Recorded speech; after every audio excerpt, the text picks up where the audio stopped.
সব দোয়া বাদ দেন, একটা দোয়া করেন না, রব্বে করিম তুমি বড় রহমান, তুমি বড় দয়াবান, তোমার দয়া আছে বলে আমার মতো পাপী, আমার মতো জালিম আজকে তোমার দরবারে হাত তোলার সৌভাগ্য পেয়েছে।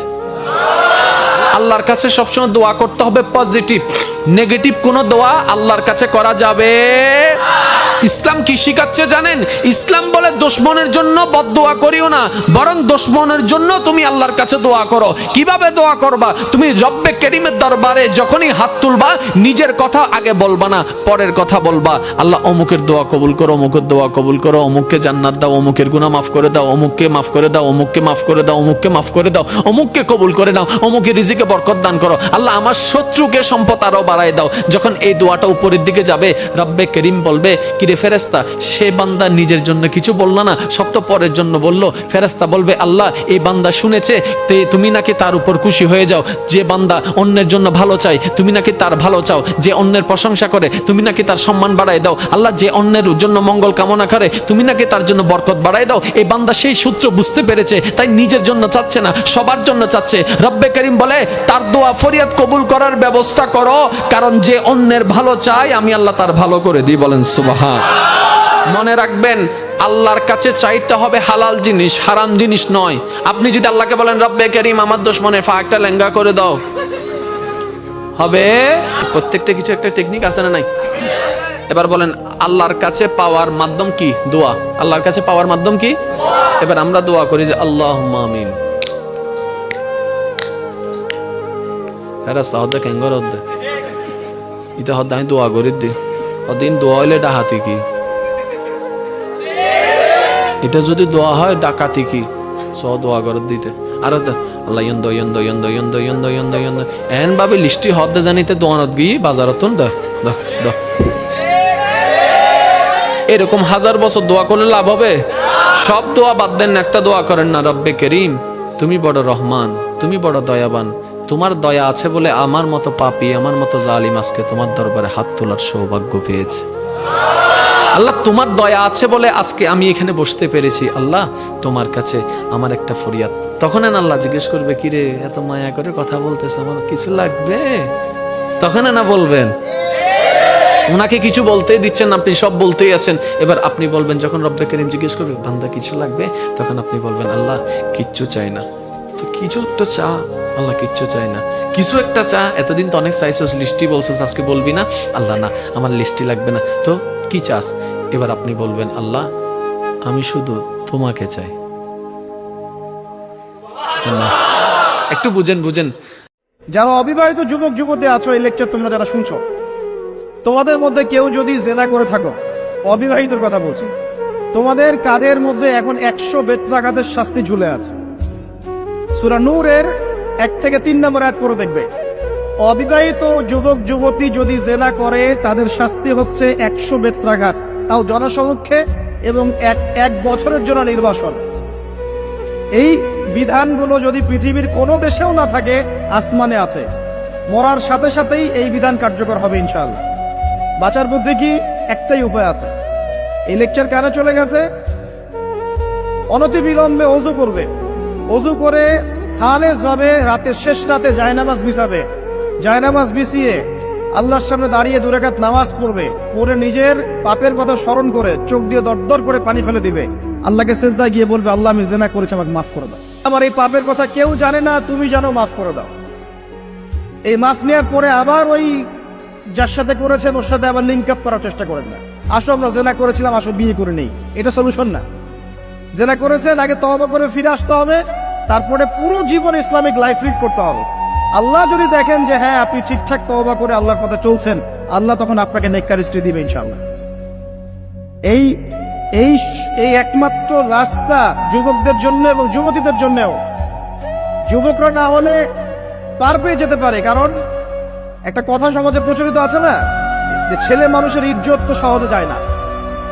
গোপন হয়ে গেছে, কেউ জানে না, আল্লাহ মাফ করে দিয়েছেন, সে হয়তো পার পেয়ে গেল। কিন্তু এই যে মেয়ে, তুমি যে 8-10টা ছেলের সাথে জেনা করেছো, তোমার ইজ্জতের কি হবে?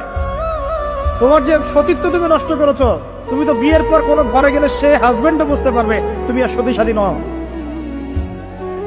তখন তোমার কি হবে? পৃথিবীতে একজন মানুষই শুধু জানতেন যে তিনি পৃথিবীতে কতদিন বাঁচবেন, সেটা হচ্ছে সাইয়েদনা আদম আলাইহিস সালাম। ওনাকে বলে দেওয়া হয়েছিল উমরুকা আলফু সানা, তুমি পৃথিবীতে বাঁচবে 1000 বছর। কয় বছর? সাইয়েদনা আদমের সামনে অনেকগুলো রুহু রাখা হলো। সাইয়েদনা আদম বললেন, এরা কারা? আল্লাহ বললেন, এরা হচ্ছে নাসালুক, তোমার বংশধর, পৃথিবীতে তোমার পর এরা পৃথিবীতে আসবে। সাইয়েদনা আদম বললেন, আল্লাহ ওই যে একটা রুহু দেখা যায়, এটার নাম কি? আল্লাহ বললেন, হাদা ইবনুকা দাউদ, এটা তোমার ছেলে দাউদ, সে দুনিয়াতে নবী হয়ে আসবে, তার ছেলে সুলাইমানও নবী হয়ে আসবে। সাইয়েদনা আদম বললেন, মাবুদ, আমার ছেলে দাউদের কত বছর হায়াত আপনি দিয়েছেন? আল্লাহ বললেন, 40 সানা, মাত্র 40 বছর, 4 ইয়ার্স, 40 বছর তোমার ছেলেটা বাঁচবে। ও আল্লাহ, আমি বাঁচবো কয় বছর? তুমি বাঁচবা 1000 বছর। সুবহানাল্লাহ। সাইয়েদনা আদম বললেন, মাবুদ, এত ফুটফুটে সুন্দর আমার ছেলে দাউদ, মাত্র 40 বছর দিলেন কেন? জিদ মিন উমরিহি, বাড়ায়া দেন। কি করেন? সুপারিশ করতেছে পোলার লাইগা কে? বাবা। আল্লাহ আপনি বাড়ায়া দেন। আল্লাহকে বাড়ানো যাবে না, লেখা হয়ে গেছে। রুফিআতিল আকলাম ওয়া জাফফাতিস সুহুফ, কলম তুলে নেওয়া হয়েছে আর কালি শুকায় গেছে, আর কিছু করা যাবে? সাইয়েদনা আদম বললেন, মাবুদ, আমার 1000 বছর কেন দিলেন? আমার এই সুন্দর ফুটফুটে ছেলেটারে মাত্র শুধুমাত্র 40 বছর কেন দিলেন? ও মাবুদ, আমার 1000 বছরের দরকার নাই, আমার 1000 বছর থেকে 60 বছর আমি আমার ছেলেরে দিয়ে দিলাম। দাউদ আলাইহিস সালাম বাঁচবে 40 বছর, তো বাপ আদম যদি আরো 60 দেয়, 40 আর 60 মিলে কত হয়? 100। ভালো হিসাব বোঝে এরা, 100। আর আদম আলাইহিস সালাম পেয়েছিলেন 1000 বছর, 60 কমে গেলে রইল কত? 940 বছর পৃথিবীতে থাকার পরে মালাকুল মাউত চলে এসেছে। কারণ এটা on time, the death will come on time, it never late, কখনো দেরি হয় না। আল্লাহ বললেন, লিকুল্লি উম্মাতিন আজালুন ফাইযা জাআ আজালুহুম লা ইস্তাখিরুনা সাআতান ওয়া লা ইস্তাকদিমুন। মৃত্যুর একটা নির্ধারিত সময় আমি বেঁধে দিয়েছি, অন টাইম, অন টাইমেই চলে আসে, 1 সেকেন্ড আগেও আসবে না, 1 সেকেন্ড পরেও আসবে না। 940 বছর বয়সে মালাকুল মাউত এসে হাজির, এসে বলল, জিইতু আন আকবাদা রূহাক, রূহ কবজ করতে আসছি। আদম আলাইহিস সালাম বললেন, রূহ কবজ করতে আসছো মানে? আমি বাঁচবো তো 1000 বছর। কয় বছর? মালাকুল মাউত বললেন, না না, ওই যে আগের কথা স্মরণ করেন, আপনি 60 বছর দিয়ে দিছিলেন। কয় না, আমি দেই নাই, আমি আরো বাঁচুম, আরো 60 বছর পাওনা আছি, আমি দেই নাই। মালাকুল মাউত বললেন, আপনি দিয়েছেন? আদম বলে, দেই নাই। মালাকুল মাউত বলে, আল্লাহ ঘটনা দেখেন, দিয়া কয় দেই নাই। আল্লাহ কয়, থাক, কথা কইস না, আয়া পর। সুবহানাল্লাহ পড়েন। নাসিয়া আদম ফানাসিয়া বানু, ভুলে গেছেন উনি। আমরা ভুলে যাই, আমরা খেয়ে বলছি খাই নাই,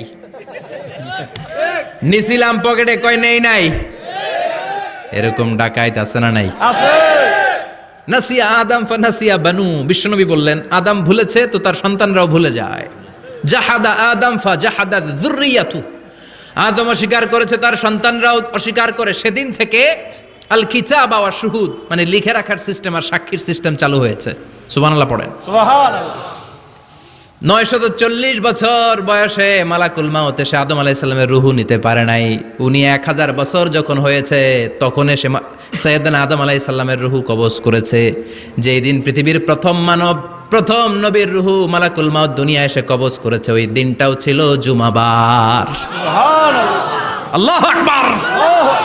আবার বিশ্বনবী বললেন, লা তাকুমুস সাআহ ইল্লা ফি ইয়াউমিল জুমআহ ইযা যুলজিলাতিল আরদু জিলজালাহা ওয়া আখরাজাতিল আরদু আসকালাহা ইযা রুজ্জাতিল আরদু রাজ্জাও ওয়া বুসাতিল জিবালু বাসসা। কিয়ামতের দিন পৃথিবীটাকে একটা প্রকম্পন দিয়ে কাঁপিয়ে দিবে কে? আল্লাহ। মারাত্মক একটা ঝাঁকুনি দিবে আল্লাহ, পুরো পৃথিবীটা কেঁপে ভেঙে চুরে খান খান হয়ে যাবে। এই ঝাঁকুনি আর আর্থকোয়েক, ভূমিকম্প এর ঘটনাটা যেদিন ঘটবে ওই দিনটাও হচ্ছে জুমার দিন। চিৎকার করে পড়েন সুবহানাল্লাহ। যেমন তার দুনিয়ার জিন্দেগি ছিল তেমন তার মৌত হয়েছে, তেমন তার মৌত হয়েছে। গান শুনতে শুনতে সে চলছিল আর গান শুনতে শুনতে তার মৌত হলো। এবার বলেন তো দেখি, তাকে কাল হাসুরের দিন কি কোরআন তেলাওয়াত অবস্থা উঠবে নাকি গান অবস্থা উঠবে? বলেন, তুমি জানো না তোমার মৌত কখন? পৃথিবীর কেউ জানে না তার মৌত কখন।